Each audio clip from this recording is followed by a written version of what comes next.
fait, il y a une troisième version qui surgit évidemment de la superposition des deux, et j'ai trouvé que c'était particulièrement frappant là. C'est-à-dire qu'il y a le film de Zulawski, ton film, et les deux collés, superposés l'un sur l'autre, naît une espèce de troisième exemplaire comme ça.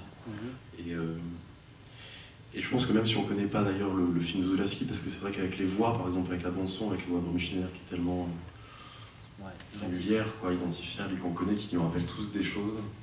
Donc il y a des strates comme ça qui... Et donc non, ça m'a... Puisque l'autre jour on s'est vu, je l'ai revu chez mon DVD, et c'est vrai que la taille de l'écran, je trouve que ça donne vraiment une dimension qui n'a rien à voir. Voilà. C'est juste une petite remarque.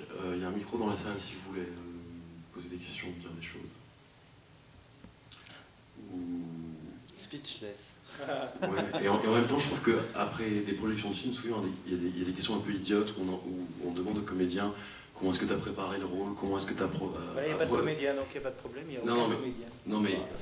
Ben non, moi je suis pas comédien, c'est pas ça. Non, mais là, je trouve que ça suscite... Mais non. Ça suscite vraiment plein de questions sur... On a envie de savoir comment ça s'est fabriqué, comment tu...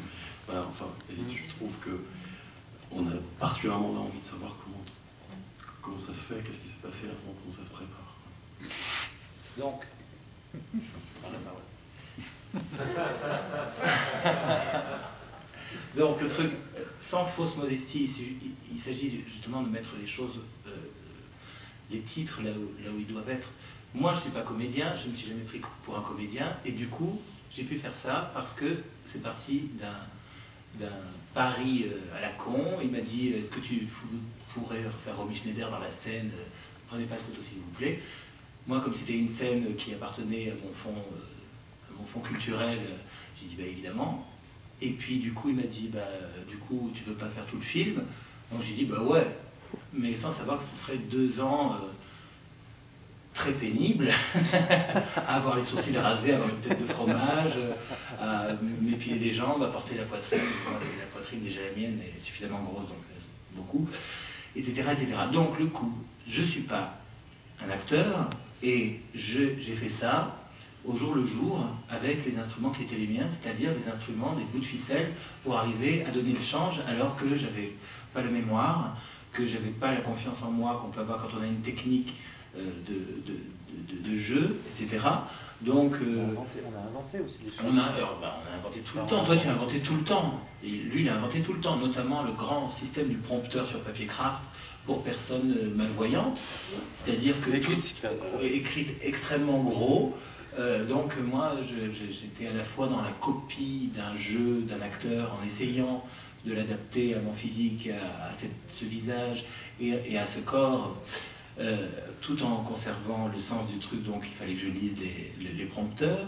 Et puis aussi il y avait, surtout pour Romy Schneider, le challenge de ne pas verser dans une figure de travesti burlesque que je ne voulais pas. C'est-à-dire que Brice m'a demandé de collaborer à ça parce que dans la vie, je suis possiblement une folle tordue, donc du coup je peux avoir cette espèce de facilité vers une forme outrée de la féminité, mais en même temps je ne suis pas un travesti dans la vie, donc ce n'est pas mon choix social, et d'autre part je n'ai pas envie non plus justement parce que je n'en suis pas, de donner une mauvaise image du truc du genre le mauvais travesti qu'on peut voir à la télé dans les séries qui ont leur quota pour plaire aux homosexuels, c'est-à-dire le travesti, tel qu'il n'en existe quasiment pas d'ailleurs.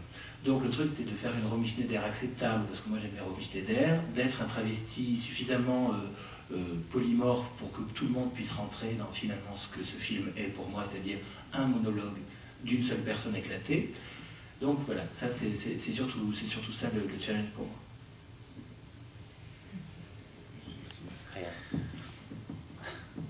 Non, effectivement. Donc c'est parti sur un pari.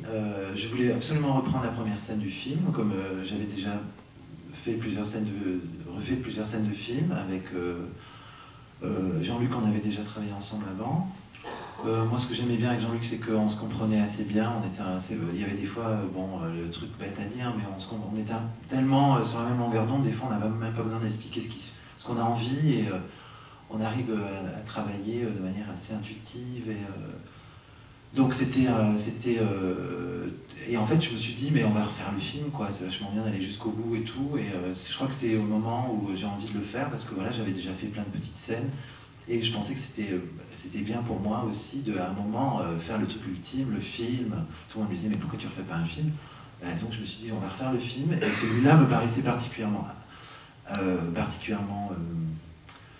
bien choisi parce que c'était un film que j'adorais vraiment. Jean-Luc aussi, on était hyper fan de Romy Schneider. Enfin, je pense que Romy Schneider dans ce rôle et dans ce film, c'est vraiment un truc qui déchire à mort, dont on se souvient, c'est gravé quoi. Donc je pensais que ça fonctionnait aussi. C'était un film un peu oublié en même temps parce que c'est un film qui passe de temps en temps à la télé. Moi je l'avais vu à la Cinémathèque, mais c'est un film qui méritait d'être peut-être un peu réactivé, ou je sais pas, qui avait cette espèce de un peu en poussiéreux comme ça. C'était voilà, donc c'est un truc un peu charmant quoi aussi. La musique de Jean-Jean Rue, elle est fatale. Donc il y a tout un tas de, il y avait tout un tas de critères qui étaient réunis. En même temps, c'est un film pourri. Ça, Bah, c'est cool. C'est un film pourri. Moi j'ai pu sauter dedans parce que pour moi c'était vraiment un film que j'adore, mais uniquement pour des mauvaises raisons. Il y a trop de violence, c'est trop sirupeux, c'est comme Zulawski, c'est trop outré, les dialogues sont pourris, je veux dire, la musique est pourrie par les trucages de musique entre deux plages de violon, c'est complètement cocasse, c'est grotesque. Donc du coup, ça m'allait bien dans hyper théâtral. Voilà. Ça que c'était Et bien. puis voilà, et très théâtral. Donc Ouais. tout ça, ça m'allait. Ouais, surtout théâtral aussi, c'est ce qui permettait peut-être de faire une adaptation.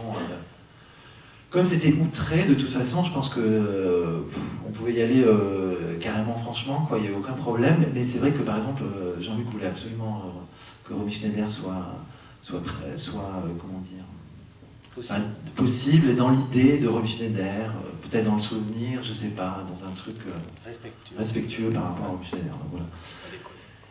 Et puis voilà, on l'a fait quoi, ça a duré 2 ans. Ouais. C'était un peu compliqué, mais on l'a fait. Voilà.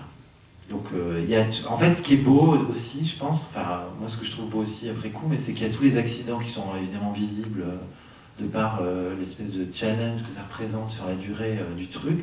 Donc le visage de Jean-Luc change évidemment, le physique de Jean-Luc, le corps change aussi, les piercings viennent se rajouter, les tatouages se rajoutent aussi. Les kilos s'en viennent. Les kilos s'en viennent.